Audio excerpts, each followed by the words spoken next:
ಪಾರ್ವತಿ ದೇವಿ ಧ್ಯಾನದಲ್ಲಿ ಕುಳಿತಿರ್ತಾಳೆ. ಸ್ವಲ್ಪ ಹೊತ್ತು ಆದಮೇಲೆ ಪಾರ್ವತಿಗೆ ಎಚ್ಚರಿಕೆ ಹಾಕಿ ಆಕೆ ಎಲ್ಲ ವಿಹರಿಸ್ಕೊಂಡು ಬರ್ತಾಳೆ. ಶಿವನ್ ಮಾತ್ರ ಇನ್ನೂ ಧ್ಯಾನದಲ್ಲೇ ಕುಳಿತಿರ್ತಾಳೆ, ಎದ್ದು ಎಚ್ಚರಿಕೆನೇ ಆಗೋದಿಲ್ಲ. ಈಕೆ ಏನು ಮಾಡ್ತಾಳೆ, ಒಂದು ಜೋಕ್ಗೆ ಅಂದರೆ ಒಂದು ಇದಾಗಿ ಮಾಡಬೇಕು ಅಂತ ಹೇಳಿ ಆಕೆ ಹೋಗ್ಬಿಟ್ಟು ಏನು ಮಾಡ್ತಾಳೆ, ಆತನ ಒಂದು ಕಣ್ಣನ್ನು ಮುಚ್ಚಿದಾಳೆ. ಕಣ್ಣ ಮುಚ್ಚಿದ ಕೂಡಲೇ ಎರಡೇ ಕ್ಷಣ ನಮ್ಗೆ ನಿಮ್ಗೆ ಆವತ್ತೇ ಹೇಳಿದೆ, ನಮ್ಮ ಕಾಲಕ್ಕೂ ಅವ್ರು 2 ಕ್ಷಣ ಅಂದರೆ ಅವ್ರ ಲೆಕ್ಕದಲ್ಲಿ 2 ದಿನ ಆಯಿತಾ. ನಮ್ದಿದ್ದಲ್ಲಿ ಅವ್ರಿಗೆ 2 ಕ್ಷಣ ಆದರೆ ನಮಗೆ 2 ದಿನ ಆಗುತ್ತೆ. ಕಣ್ಣು ಮುಚ್ಚಿತಾಳೆ.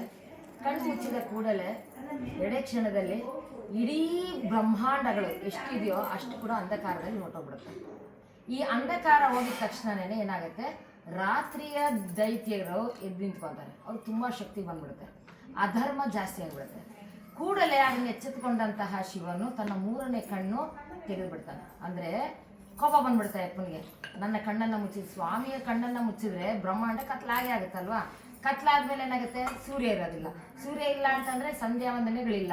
ಸಂಧ್ಯಾವಂದನೆಗಳಿಲ್ಲ ಅಂತಂದರೆ ಹೋಮ ಅಗ್ನ ಯವನಗಳ ಪೂಜೆಗಳು ಏನೂ ನಡೆಯಲ್ಲ, ಎಲ್ಲ ಕತ್ಲಲ್ಲಿ ತುಂಬಿಡೋದು. ಎಲ್ಲ ಆ ದೈತ್ಯರೇ ಜಾಸ್ತಿ ಆಳ್ವಿಕೆ ಮಾಡ್ತಾರೆ. ಅಂತಹ ಒಂದು ಸಮಯ 2 ಕ್ಷಣದಲ್ಲಿ 2 ಯುಗಗಳು ಕಳೆದೋಗ್ಬಿಡುತ್ತೆ ನಮಗೆ.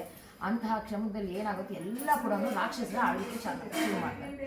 ಕೋಪ ಬರುತ್ತೆ ರುದ್ರನಿಗೆ. ಆತ ಕೂಡಲೇ ಆಕೆಯ ಮೇಲೆ ಕ್ರೋಧಿಸ್ತಾನೆ. ಪಾರ್ವತಿ, ಏನಿದು, ತೆಗಿ ನನ್ನ ಕೈನ. ಕಣ್ಣೆಲ್ಲ ಇಡೀ ಬ್ರಹ್ಮಾಂಡದ ಇಡು ಎಲ್ಲವೂ ಕೂಡ ಅಂಧಕಾರದಲ್ಲಿ ತುಂಬ ನಿನಗೆ ಬುದ್ಧಿ ಇದೆಯಾ ಅಂತ ಹೇಳ್ಬಿಟ್ಟು ಕೂಡಲೇ ನೀನು ಈ ಮಾಡಿರೋಂತಹ ಅಧರ್ಮದ ಕಾರ್ಯಕ್ಕೆ ನೀನು ಶಿಕ್ಷೆ ಅನುಭವಿಸಲೇಬೇಕು. ನೀನು ಮಾನವಳಾಗಿ ನೀನು ಭೂಮಿಗೆ ಹೋಗಬೇಕಾಗುತ್ತೆ.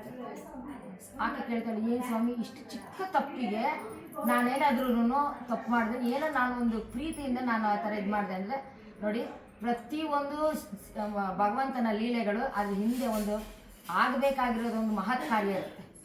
ಹಾಗಾಗಿ ಸ್ವಾಮಿಯ ಏನು ಲೀಲೆಗಳು ನಡೆದ್ರು ಅದ್ರ ಮುಂದಕ್ಕೆ ನಮಗೆ ಉಪಯೋಗ. ಹಾಗಾಗಿ ಆತ ಹೇಳ್ತಾನೆ, ಇಲ್ಲ, ನೀನು ಹೋಗಲೇಬೇಕು. ಅಧರ್ಮ ನಡೆದಿದೆ ನಿನ್ನಿಂದ, ಪಾಪವಾಗಿದೆ ನಿನ್ನಿಂದ. ಆ ಪಾಪ ಪರಿಹರಿಸ್ಕೊಳ್ಳೋಷ್ಟು ನೀನು ಹೋಗಲೇಬೇಕು ಅಂತ.